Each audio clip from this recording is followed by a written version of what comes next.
નમસ્કાર વિદ્યાર્થી મિત્રો. હવે આની પહેલાંના લેક્ચરમાં આપણે પી વિભાગમાં આવતા તત્વોની માહિતી મેળવી હતી અને એસ વિભાગમાં આવતા તત્વોની માહિતી મેળવી હતી.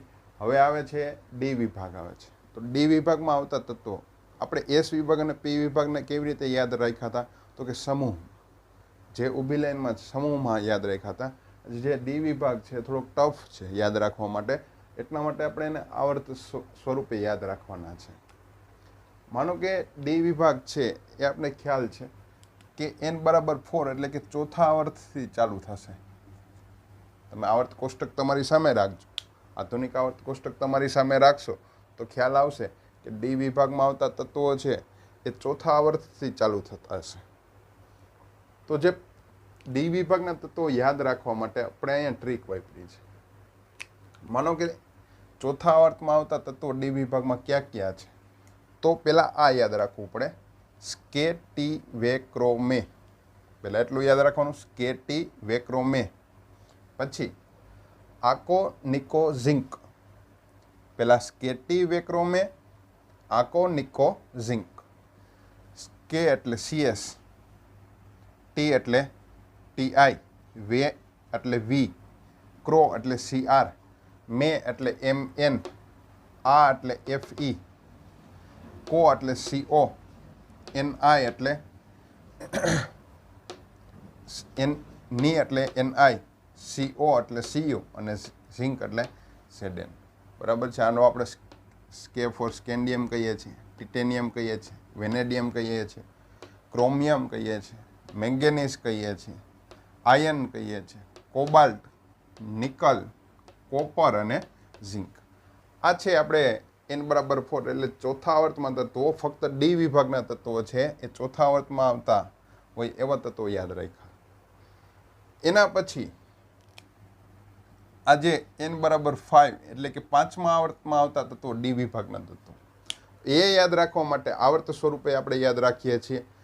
તો પેલા આ વાક્ય યાદ રાખી લેવાનું, યે ઝરનબ, એટલે આટલું યાદ રાખવાનું, યે ઝરનબ. પછી મોત તક રૂઠ રહા, યે ઝરનબ મોત તક રૂઠ રહા. પડ આગે કૂદ, યે ઝરનબ મોત તક રૂઠ રહા. પડ આગે કૂદ. જો યે એટલે વાય, ઇટ્રિયમ થાય. ઝર એટલે ZR, નબ NB, મોત MO, તક એટલે TC, તક. રૂઠ એટલે RU, બરાબર છે. રહા એટલે RH, પડ એટલે PD, આગે એટલે AG અને કૂદ એટલે CD. બરાબર છે. યે ઝરનબ મોત તક રૂઠ રહા, પડ આગે કૂદ.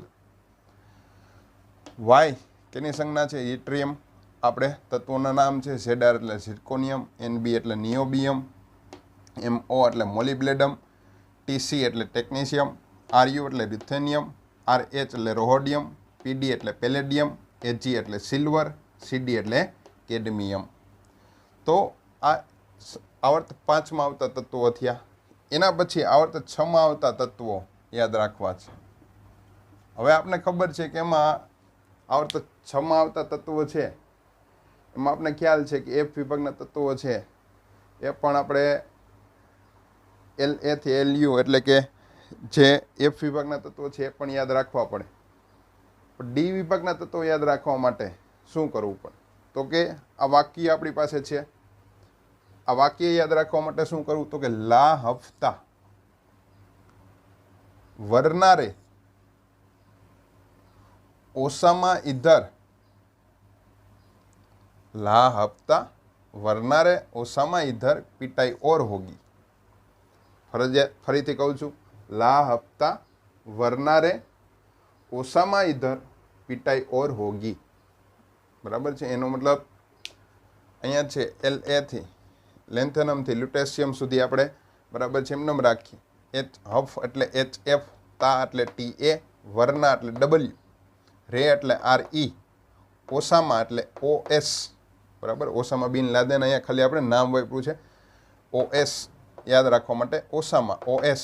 ઇધર એટલે IR, પિટાઈ એટલે PT, ઓર એટલે AU અને હોગી એટલે HG, બરાબર છે. આનું નામ HF એટલે હાફનિયમ, TA એટલે ટેટાલુમ, W એટલે ટંગસ્ટન, RE બરાબર છે એટલે રેહેનિયમ, OS એટલે ઓસ્મિયમ, IR એટલે ઇરિડિયમ, PT એટલે પ્લેટિનમ, AU એટલે ગોલ્ડ સોનું, HG એટલે મર્ક્યુરી.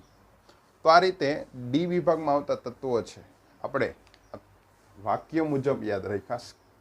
અહીંયા છે યાદ રાખવા માટે સ્કેટી વેક્રોમે આકો નિકો ઝિંક. સ્કેટી વેક્રોમે આકો નિકો ઝિંક એવી રીતે યાદ રાખવાનું છે, બરાબર છે. આ ઉપરાંત એના પરમાણુ ક્રમાંકની વાત કરીએ તો પરમાણુ ક્રમાંક માટે ફરજિયાત અહીંથી આપણે ક્રમ આપી દઈએ એ કન્ટિન્યુ ક્રમ રહેશે. શા માટે? કારણ કે આવર્ત છે એટલા માટે, બરાબર. સ્કેન્ડિયમ છે તો 21, 22, 23, 24, 25, 26, 27, 28, 29 અને ઝિંક છે એનો પરમાણુ ક્રમાંક થશે 30. આ રીતે, બરાબર છે. આવર્તમાં યાદ રાખ્યા છે એટલે ફરજિયાત આડી લાઈન છે એટલે કન્ટિન્યુ નંબર આવશે, પરમાણુ ક્રમાંક છે. માનો કે તમારે આવર્ત 5માં આવતા તત્વો યાદ રાખવા માટે શું કરવું તો કે એટ્રિયમ એટલે 39, યાદ રાખજો 39, 40, અહીંયા જ આપણે લખીએ એટલે ખ્યાલ આવે. આ 39, આ છે શું થશે 40, આ 41, 42, 43, 44, 45, 46, 47 અને 48 કેડમિયમ સુધી. આ ભાગ છે. પછી 48 થી પછી 49, 50 એ કેમાં આવી જશે? પી વિભાગમાં આવી જશે. અને અહીંયા 39 ની પહેલાનો જે વિભાગ છે એ કયો આવી જશે? એસ વિભાગ આવી જશે. વચમાં આવશે ડી વિભાગ. આપણે આવર્ત કોષ્ટક છે તમારી સામે જ રાખવાનું છે તો વધારે ખ્યાલ આવશે. પછી એના પછી આવર્ત 6 છે એમાં આપણે ખ્યાલ છે કે 57 થી 71 અહીંયા જે LALU બરાબર છે 57 થી અને 71 પરમાણુ. આ જે છે એ 71 પછી 72, 73 સુધીના છે, બરાબર છે. તો એ યાદ રાખવા માટે LU 71, આ છે 72, 73, 74, 75, 76, 77, 78, 79 અને મર્ક્યુરી છે શું થશે? 80 થશે, બરાબર છે. આથી આપણે આવર્ત નંબર 6ના તત્વોના પરમાણુ ક્રમાંક. હવે એફ વિભાગની વાત આવે છે તો એના પછી આપણે આ જ પદ્ધતિ મુજબ એફ વિભાગ પણ શીખશી. હવે એના પછી એફ વિભાગના તત્વો એને યાદ રાખવા માટે આવા બે શ્રેણી છે એફ વિભાગમાં. એક લેન્થેનોઇડ શ્રેણી કહેવાય અને બીજું છે એક્ટિનોઇડ શ્રેણી કહેવાય. લેન્થેનોઇડ ઉપરથી લેન્થેનોઇડ શ્રેણી કીધું છે અને એક્ટિનોઇડ ઉપરથી એક્ટિનોઇડ શ્રેણી કીધું છે, બરાબર છે. અહીંયા સુધી આ જે ભાગ છે આખો, આ ભાગ છે લેન્થેનોઇડ શ્રેણી છે. આ ભાગ છે, બરાબર છે, એ આખો આવશે એક્ટિનોઇડ શ્રેણીમાં. તો લેન્થેનોઇડ શ્રેણી યાદ રાખવા માટે થોડુંક મોટું છે, બરાબર છે, પણ આપણે યાદ રાખવાની કોશિશ કરીએ. सिरे पर नदिया प्रेम की समाई, यूं गदगद तब दिल हुआ और तुम यूं ही लाजवाब. बराबर है. सिरे एटले CE, पर एटले PR, नदिया एटले ND, प्रेम एटले PM. की नो कोई मतलब नहीं, बराबर है. वाक्य बनावा माटे राख्युं. समय एटले SM, U एटले EU, गदगद एटले GD, तब एटले TB, दिल एटले DY, हुआ एटले HO, और ER, तुम TM, U, YB, ही एनो कोई मतलब नहीं. लाजवाब एटले LU. बराबर है. C एटले सीरियम, PR एटले प्रिसोडियम, NB एटले नियोडियम, PM एटले प्रोमेथियम, SM एटले समेरियम, EU एटले यूरोपियम, GD एटले गेडोलिनियम, TB एटले टर्बियम, DY एटले डायस्प्रेसियम, HO એટલે હોલ્મિયમ, ER એટલે અર્બિયમ, TM એટલે થુલિયમ, YB એટલે યટરબિયમ અને LU એટલે લ્યુટેશિયમ. બરાબર છે. આ જે શ્રેણી છે આપણે શ્રેણી લેન્થેનમ શ્રેણી કહેવાય. લેન્થેનમ શ્રેણી. બરાબર છે. આ જે શ્રેણી છે એને કહેવાય ઓક્ટેનોઇડ્સ